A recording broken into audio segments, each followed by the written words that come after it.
오늘 하나님의 말씀 사무엘상 24장 12절 같이 봅니다. 여호와께서는 나와 왕 사이를 판단하사 여호와께서 나를 위하여 왕에게 보복하시려니와 내 손으로는 왕을 해하지 않겠나이다. 아멘. 며칠 전 대형 쇼핑몰에 잠깐 다녀온 적이 있었는데 그곳을 다녀오면서 좀 많이 놀랐습니다. 왜냐하면 작은 매장들이 많이 문을 닫고 있었고 사람들은 거의 찾아볼 수가 없었어요. 그걸 보면서 정말 많이 힘들겠구나 이 생각을 하게 됐습니다.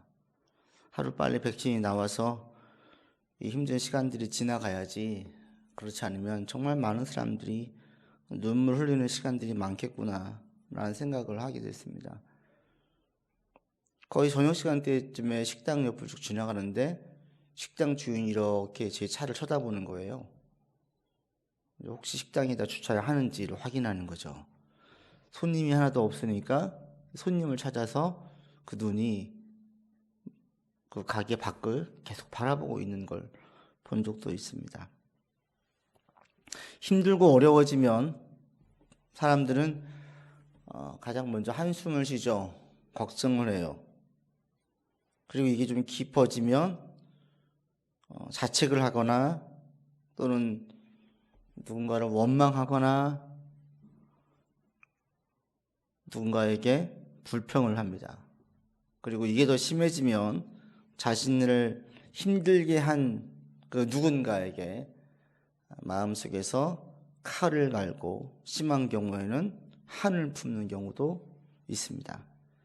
힘들 때 이렇게 사람들은 다양한 모습들을 보이고, 그리고 힘든 가운데에서 대다수의 사람들은 고통 가운데, 고난 가운데에 그 시기를 보냅니다. 근데 힘들 때, 고난과 어려움이 올 때 사람들이 다양한 모습을 보이지만 사실 그 뿌리, 출발점을 보면 사실은 하나예요. 뭐냐면 그 상황 또는 어떤 그 사람, 그 고난에 집중하기 때문에 나오는 반응들이에요. 그 삶의 고난의 그 상황과 고난을 가져온 그 사람에게 집중하다 보면 이런 반응들이 나와요. 한숨이 나오고 누군가를 원망하게 되고 불평하게 되고 또 어떻게 할 수 없을 경우에는 자기를 자책하고 자학하고, 이게 심해지면 고난이 그를 삼켜버리죠. 고난이 그를 삼키면 완전히 자포자기하게 되어지고 심한 경우에는 스스로 목숨을 끊기도 합니다. 이게 고난에 삼킴받은 거예요. 그래서 고난이 올 때, 힘들 때에 지혜로운 방법으로 이런 얘기를 하잖아요. 잠시 여행을 갔다 오라고, 또는 잠깐 산에 한번 올라갔다 오라고. 이게 뭐예요? 잠시 그 상황 속에서 다른 상황 속에 좀 있다 와보라 이거예요. 그 상황이 있지 말고 다른 상황이 있다 오면 그러면 훨씬 다른 생각들을 가질 수 있다라는 거죠. 그 상황이 매몰되어져 있으면 자기 중심에 빠집니다. 자기 사고에 갇히게 됩니다. 그런데 그 상황을 벗어나게 되어지면 자기 사고에 갇히지 않고 다른 사람의 입장에서도 서볼 수 있어요. 그리고 전체 맥락을 볼 수 있게도 돼요. 그래서 좋은 조언으로 잠깐 여행을 다녀온다든지 산에 갔다 온다든지 그 상황을 잠시 벗어나라고 말하죠. 지금 다 힘든 가운데 있습니다. 여러분, 이 힘든 시기에 이 고난에 잠식당하지 않길 바랍니다. 고난이 나를 삼키지 않도록 걱정하면서 잠을 청하지 않고 아침에 눈을 떴을 때에도 걱정 가운데에서 시간을 보내지 않는 여러분들 될 수 있기를 바랍니다. 이 고난으로 치면 다윗만큼 고난을 겪는 사람이 있었을까 싶을 정도로 다윗은 매우 큰 고난에 처했었습니다. 지금 우리가 다루고 있는 다윗의 이 젊은 시기, 이 시기는 다윗 일생에서 가장 힘든 시간이었어요. 다윗은 이 고난이 자기의 잘못으로 온 것도 아니에요. 고난도 힘든데 누군가로 인해서 고난이 왔다. 그러니까 억울함에 처해서 고난을 겪고 있다. 이건 더 힘들지요. 다윗은 지금 그 입장입니다. 다윗은 한 것은 사울에게 충성한 것밖에 없었어요. 그런데 사울의 충성에 의한 것이 결국은 배신으로 돌아와서 자기를 배신자로, 반역자로 낙인을 찍어서 계속 자기를 죽이려고 하고 있어요. 얼마나 억울하겠습니까? 얼마나 분통이 터지겠습니까? 이게 지금 우리로 말하면, 현대인으로 말하면 어떤 상황이냐? 직장에서 승승장구하고 있다가 하루아침에 해고당하는 거예요. 해고를 당했는데 그 이유가 억울한 누명을 써서 직장의 상사가 또는 회장님이, 사장님이 자기를 시기하고 질투하고 의심해서 자기를 그냥 해고시킨 거예요. 해고한 것도 부족해서 자기를 범죄자로 만들었고, 심지어는 지금도 계속 자기를 괴롭히고 있다. 생존의 위협을 가하고 있다. 이게 지금 오늘날 다윗이 겪었던 현실이라고 볼 수 있어요. 오늘날 우리의 삶에 비교해 볼 때 여러분 이렇게 겪고 있다고 생각을 해보세요. 내가 지금 이런 어려움에 처해 있다라고 느껴지면 얼마나 힘들겠어요. 다윗은 너무너무 힘들고 어려운 시간을 보내고 있었습니다. 그럼 이때의 다윗은 그 상황에 잠식당했을까요? 그 상황이 다윗을 삼켰을까요? 아니었어요.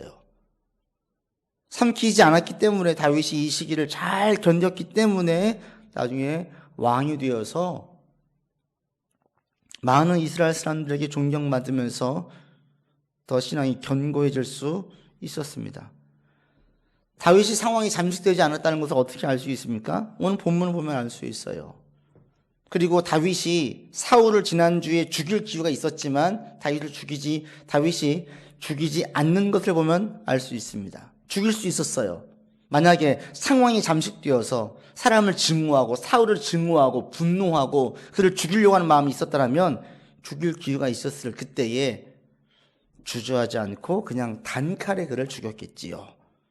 근데 다윗은 죽이지 않았습니다. 다윗은 그렇게 하지 않았습니다. 왜요? 다윗은 그 상황에 매몰되지 않았기 때문입니다. 그것을 오늘 본문에 보면 알 수 있습니다. 다윗이 사울에게서 도망친 이후로 처음 사울과 다시 만나서 얘기할 기회를 얻습니다. 그리고 이때 다윗은 자신의 원망의 마음을 애써 숨기지 않아요. 9절에 보면 이렇게 말합니다. 왕을 해하려 한다고 하는 사람들의 말을 왕은 어찌하여 들으십니까? 왕이시여, 사울 왕이여, 어찌하여서 사람들의 말을 듣습니까? 원망을 해요. 좀 추궁을 해요. 11절엔 또 이렇게 말합니다. 나는 왕에게 범죄한 일이 없습니다. 자기를 해명해요. 난 잘못한 게 없습니다. 제발 저를 오해하지 마세요. 이렇게 얘기를 해요. 자기 억울함을 호소하고 사울을 원망해요. 그런데 이 사울에게 한 내용을 보면 일반 사람들의 내용과 조금 달라요. 누군가 나를 힘들게 하고 누군가 나를 괴롭혔을 때 만나면 어떻게 합니까? 막 쏟아내겠지요. 막 쏟아내고 보복하려고 하고 복수하려고 해요. 그런데 그들과 다윗의 차이가 한 가지 있습니다. 다윗은 사울과 얘기를 하고 있지만 사울에게 집중하고 있지 않아요. 그 사람에게 집중하고 있잖아요. 그걸 어떻게 알 수 있느냐? 사울과 대화를 나누고 있는 8절에서 15절 사이에 보면 다윗은 반복해서 여호와라는 말을 언급합니다. 사울과 대화를 나누고 있는데 그 대화 중에 여호와를 계속 이야기해요. 하나님을 의식한다는 거예요. 다윗은 상황에 잠식되지 않고 사울을 지나치게 의식하지 않고 누구를 의식하냐면 여호와 하나님을 의식해요. 하나님을 의식하였기 때문에 상황에 잠식되지 않을 수 있었습니다. 하나님을 강하게 의식했기 때문에 사울을 지나치게 의식하지 않을 수 있었어요. 우리 읽었던 12절 본문에 보시면 이렇게 말하지요. 여호와께서는 나와 왕 사이를 판단하사. 여호와께서 나를 위하여 왕에게 보복하시려니와 내 손으로는 왕을 해야 하지 않겠나이다. 계속 여호와께 얘기해요. 여호와께서 재판장이 되실 것입니다. 여호와를 얘기해요. 사울과 대화를 나누고 있는데 다윗 가운데에 누구를 의식하고 있냐면 여호와를 강하게 의식하고 있어요. 다윗은 얼마나 억울하겠습니까? 얼마나 분통이 터지겠습니까? 그런데 다윗은 억울함과 분통 터짐이 없었습니다. 왜? 상황에 매몰되지 않았고 사람을 지나치게 의식하지 않았고 여호와 하나님을 의식했기 때문에. 다윗도 처음에는 억울했죠. 분통이 터졌어요. 사울에게 집중했어요. 그래서 요나단에게 자기 아버지 사울이 다윗을 죽이려고 한다는 사실을 들었을 때에 너무 원통하고 억울해가지고 울면서 자기의 억울함을 요나단에게 다 하소연해요. 다 풀어내요. 그리고 어떻게든 사울의 오해를 풀고 싶어 했습니다. 자신의 억울함을 계속 하소연하고 싶었습니다. 그런데 서서히 사울에게 집중했던 시선이 하나님에게로 옮겨가기 시작합니다. 고난 가운데에서 다윗에게 사울에게 향했던 그 시선이 여호와 하나님에게로 옮겨가기 시작해요. 처음엔 사울에 집중했죠. 억울했죠. 원통했죠. 그런데 가드왕 아기스 앞에서 미친 척하면서 하나님을 간절히 찾으면서 그 이후로부터 다윗은 사울이 아닌 하나님에게 집중하기 시작합니다. 그때부터 하나님의 뜻을 묻고 하나님의 뜻에 따라 움직이기 시작해요. 이 시기를 통해서 다윗은 완전히 사람에게서 하나님에게로 그 시선이 옮겨졌어요. 그러니 사람의 판단이 중요한 게 아니에요. 지금 사울의 판단이 중요한 게 아닙니다. 본문에 보시면 다윗이 사울에게 자기 억울함을 얘기해요. 원망해요.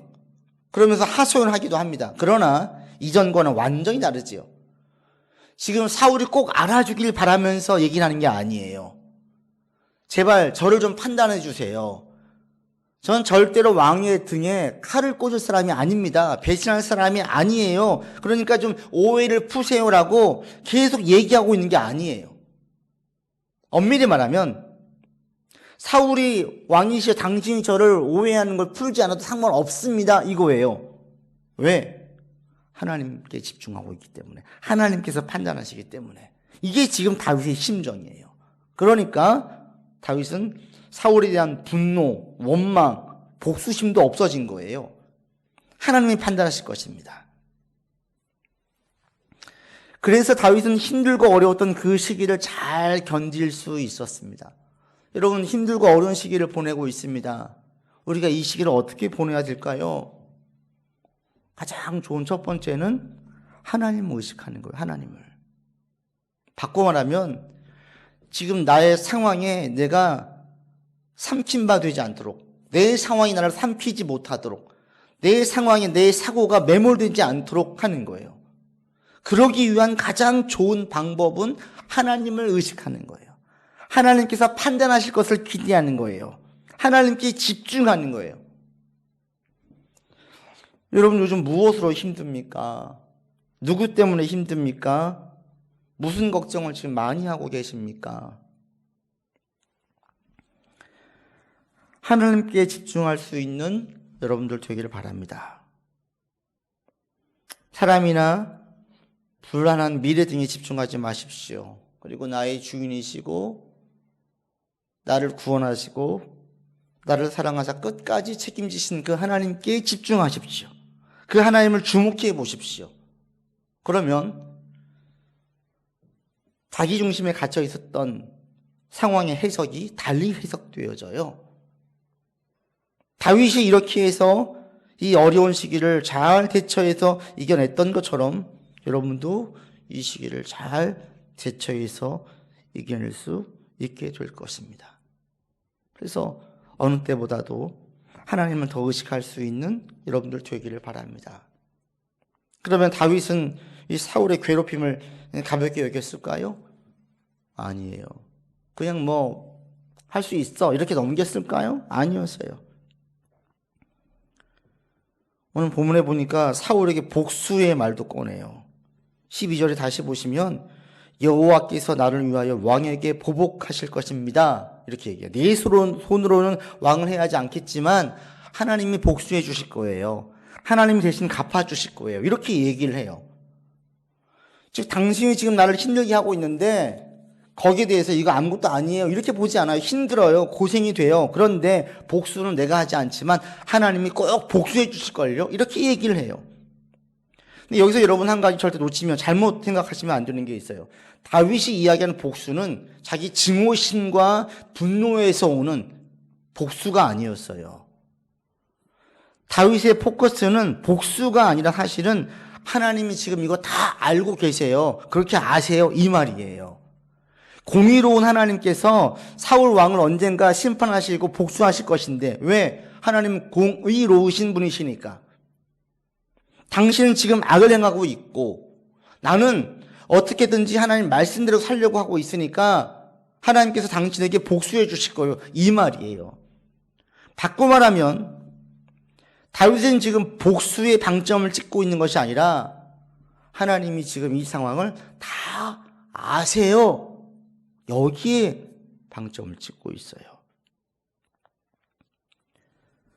그리고 하나님이 다 아십니다. 이 고백이, 이 믿음의 표현이 다윗으로 하여금 이 어려운 시기를 견뎌내게 만들었어요. 여러분 자꾸 하나님을 의식하십시오. 그리고 또 하나, 하나님이 지금 다 아신다라고 자꾸 고백하세요. 하나님께서 다 아십니다. 다 아십니다. 이게 대단히 중요합니다.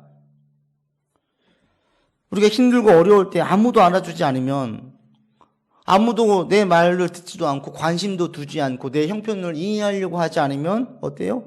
더 힘들어요. 더 힘들어요. 힘들 때 주변에 나의 고통과 아픔을 헤아려 주는 사람이 아무도 없을 때에는 더 힘들어요.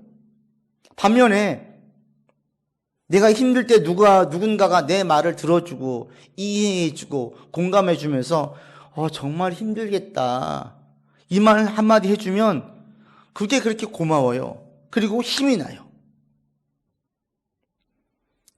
지난 22일 오후 광주 어등대교 난간을 넘어서 극단적인 선택을 하려고 하는 한 여성이 있었습니다. 지나가는 차들이 하나둘씩 쓰기 시작하더니 그 여성에게로 달려갔어요. 그리고 그 여성이 지금 바로 투신하려고 할 그때에 한 사람이 잡아서 그 여성을 멈추고 끌어내렸어요. 그러자 그 여자가 그렇게 말합니다. 왜 말리세요? 왜 말리셨어요? 그냥 죽게 내버려 두지? 이렇게 말을 해요. 몰려 들어온 시민들이 따뜻한 말로 위로를 건네줍니다. 그러자 그 여자가 마음 바꾸고 멈춰 섰던 차들 중에 한 대에 타고 다시 돌아갔어요. 목격자 한 명과 인터뷰에서 이렇게 얘기를 하죠. 많은 분들이 그 여성에게 좋은 말을 해 주었습니다. 그 중에서 어떤 분 이렇게 얘기를 했다라는 거예요. 이 세상에서 널 사랑하는 사람이 얼마나 많은데 왜 이렇게 하니? 어느 분이 그렇게 말했대요. 너무나 그 말이 좋았다. 이렇게 얘기를 해요.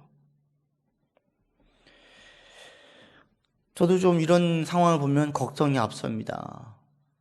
OECD 국가 가운데에서 자살률이 세계 1위인데 더 많은 사람이 혹시 극단적인 선택을 하려고 하진 않을까 심히 걱정이 되어집니다. 여러분 절대 조금도 그런 마음 먹지도 마세요. 믿음으로 분명히 이겨낼 수 있기를 바랍니다. 그 여성의 그 영상을 보면서 뉴스를 보면서 잠시 그런 생각을 들었어요. 혹시 저 젊은 여성이 정말 죽으려고 한 것이 아니라 누군가 내 고통을 조금이라도 알아주길 바라서 이해하길 바라서 극단적인 선택을 한 것은 아닌가? 이런 생각이 들었어요. 환한 오후에 차량이 많이 지나다니는 그 난간에서 어등대교에서 극단적인 선택을 할 때에는 제가 지금 너무 힘들어요. 누군가의 저의 고통을 좀 알아주세요. 혹시 이 표현이 아닐까? 이 생각이 들었어요. 그리고 많은 사람들은 그 여성에게 관심을 두었고 그 여성을 살렸습니다. 힘들 때 누군가 나에게 와서 이렇게 한번 얘기해 주면 이게 위로가 되고요. 조금 더 견디게 되어져요. 다윗은 살아오면서 지금 그 어느 때보다도 가장 힘든 시기를 보내고 있습니다. 너무 억울해요. 너무 원통해요. 그런데 다윗은 외롭지 않았고 서글프지 않았어요. 분노와 원통이 가득하지 않았어요. 왜 그렇습니까? 하나님이 다 아시기 때문에. 하나님이 다 아신다라고 고백을 하기 때문에, 확신을 하기 때문에. 가드왕 아기스 앞에서의 하나님을 간절히 찾았던 그 시점부터 다윗은 하나님을 의식하기 시작했어요. 상황이 잠식되지 아니하고 하나님과 깊은 교제와 교감에 들어갔어요. 그리고 하나님께 모든 걸 맡기고 광야의 삶을 살기 시작했습니다. 그때부터 다윗은 외롭지 않았어요. 물론 왜 외롭지 않습니까? 외로웠죠. 눈물도 흘렸죠. 그러나 그 외로움을 상쇄시킬 수 있는 하나님이 계심을 다윗은 계속 느끼면서 그 시기를 보냈어요. 하나님이 다 아신다라는 거예요. 다 아시기 때문에 반드시 이것을 언젠간 갚아주신다라는 거예요. 그래서 시편 139편에 보시면 하나님이 자기를 얼마나 잘 알고 있었는지 과거의 자기 삶을 돌아보면서 다윗이 이렇게 고백을 하지요. 여호와여, 주께서 나를 살펴보셨으므로 나를 아시나이다. 주께서 내가 앉고 일어섬을 아시고 멀리서도 나의 생각을 밝히 아시오며 나의 모든 길과 내가 눕는 것을 살펴보셨으므로 나의 모든 행위를 익히 아시오니 여호와여, 내 혀의 말을 알지 못하시는 것이 하나도 없으시니이다. 주께서 나의 앞뒤를 둘러싸시고 내게 안수하셨나이다. 이 지식이 내게 너무 기이하니 높아서 내가 능히 미치지 못하나이다. 하나님이 자기를 얼마나 잘 아시는지 쉴 때도 자기를 아시고 일할 때도 자기를 아시고 생각이 잠겨 있을 때에도 무슨 생각이 잠겨 있는지도 아시고 자신의 모든 행위를 아시고 내가 무슨 말을 탁 내뱉을 때에도 사람들은 그 말이 무슨 의미가 있어? 그게 무슨 뜻이야? 부연 설명을 요구하는데 하나님은 내 말의 의미를 아셔서 설명이 필요가 없고 앞뒤를 다 둘러싸 보호하심을 경험할 정도로 자기를 잘 안다라고 다윗은 고백을 했어요. 이것이 어려움 가운데에서 견딜 수 있게 만들었어요. 하나님이 당신에게 보복하실 것입니다. 이 말은 하나님이 지금 이 상황을 다 아시기 때문에 당신에게 보복할 겁니다. 이 얘기예요. 여러분, 사람이 알아주지 않아도 괜찮아요. 왜? 하나님이 알아주시기 때문입니다. 사람이 관심을 주지 않아도 괜찮아요. 왜? 하나님이 관심을 주기 때문입니다. 사람들이 이해하지 않아도 괜찮아요. 왜? 하나님이 이해하시기 때문에 그렇습니다. 하나님 나를 잘 아신다. 이것을 확실하게 고백하는 분들은 힘들고 어려울 때, 억울할 때, 고난이 올 때에 너무 힘들 때 많은 기도하지 않습니다. 매우 짧은 이렇게 기도를 해요. 하나님 아시지요? 하나님 아시지요? 이렇게 기도해요. 이 짧은 말 속에는 참 많은 의미를 담고 있어요. 하나님 아시지요? 여기에는 하나님 제가 얼마나 억울한지 아시지요가 담겨져 있어요. 하나님 아시지요? 이 속에는 하나님 제가 얼마나 외로운지 아시지요가 담겨져 있어요. 하나님 아시지요라고 말할 때에 하나님의 위로를 받아요. 하나님 아시지요라고 말할 때에 하나님의 위안을 삼아요. 하나님 아시지요라고 말하면서 자신이 죄를 짓지 않고 계속 믿음의 길을 갈 수 있게 만들어줘요. 여러분, 하나님이 다 아십니다. 사람들이 몰라도 하나님은 다 아세요. 하나님은 지금 여러분의 상황을 잘 알고 계십니다. 지금 여러분이 지금 무슨 생각을 하고 있는지 다 알고 계세요. 지금 내게 무엇이 필요한지 알고 계세요. 지금 내가 이 말할 때 이 말의 어떤 의미인지도 하나님은 다 알고 계세요. 여러분, 이걸 여러분의 고백으로 믿음으로 받고 나갈 수 있기를 바랍니다. 하나님은 다 아십니다. 하나님은 다 아십니다. 사람들은 몰라도, 사람들은 관심을 두지 않아도, 사람들은 이해하지 않아도 하나님은 다 아세요. 여기에서 출발할 수 있는 여러분들 되기를 바랍니다. 그래서 힘들고 어려울 때에 하나님께 기도하고 주님께 다 고백을 하세요. 그리고 또 하나, 다윗이 이야기한 것처럼 보복하신 하나님을 기억하세요. 보복하신 하나님을 바꿔 말하면 뭡니까? 상 주시는 하나님이에요. 하나님께서는 사울 당신에게 보복하실 것입니다. 그리고 나에게는 상 주실 것입니다. 왜요? 하나님은 공의의 하나님이세요. 정의의 하나님이세요. 지금 당신은 나에게 악을 행하고 있습니다. 아무 죄가 없는 나를 계속 죽이려고 하고 있습니다. 하나님이 이걸 다 아신다면 당신에게 반드시 벌을 주셔야 되죠. 그래서 다윗이 이야기하는 거예요. 재판장 되신 여호와께서 내 억울함을 풀어주실 것입니다. 당신을 보복하셔서 당신에게 벌 주실 것입니다. 바꿔 말하면 뭐예요? 나에게는 상 주실 것입니다. 이 확신이에요. 여러분도 이 확신을 가질 수 있기를 바랍니다. 나를 다 아시는 하나님은 우리 가운데에 상과 벌을 주세요. 하나님은 우리의 모든 행위에 대하여서 상과 벌을 주시는 분입니다. 그럴 때에 아버지의 말씀을 따라 살려고 애를 쓰는 사람들에게는 반드시 상을 주시는 분이십니다. 지난주에 말씀을 드렸어요. 하나님의 뜻이 무엇인지 알고 그 뜻대로 살려고 애를 쓰면 결코 하나님 책망하지 않으십니다. 계속 격려하십니다. 잘못해도 격려하십니다. 그러나 하나님의 뜻을 구하지 않고 자기 혼자 승승장구한 사람들은 하나님은 책망하십니다. 결코 격려하지 않습니다. 다윗은 하나님이 모든 상황을 아시기 때문에 내게 상을 주실 것입니다. 당신에게 반드시 벌을 주실 것입니다. 어떤 식으로, 언제 알 수 없지만 하나님이 다 아신다는 것을 분명하게 내가 믿기 때문에 하나님께서 당신에게 벌을 주실 것입니다. 라고 지금 다윗이 얘기하고 있는 거예요. 하나님은 분명히 상과 벌을 주시는 분이십니다. 여러분, 이것을 확실하게 믿으십시오. 세상의 상이 큽니까? 하나님의 상이 큽니까? 사람들이 알아줘서 상을 받는 것이 큽니까? 사람들이 몰라줘도 하나님이 알아주셔서 나중에 주시는 상이 더 큽니까? 이거는 비교해 볼 필요도 없는 거예요. 하나님의 상이 훨씬 커요. 중요한 것은 이 상과 벌을 확신하느냐 확신하지 않느냐, 이게 대단히 큰 차이가 있습니다. 하나님의 상을 확신하면 아무리 힘들고 어려워도 그 시기를 좀 견딜 수 있어요. 우리도 그렇잖아요.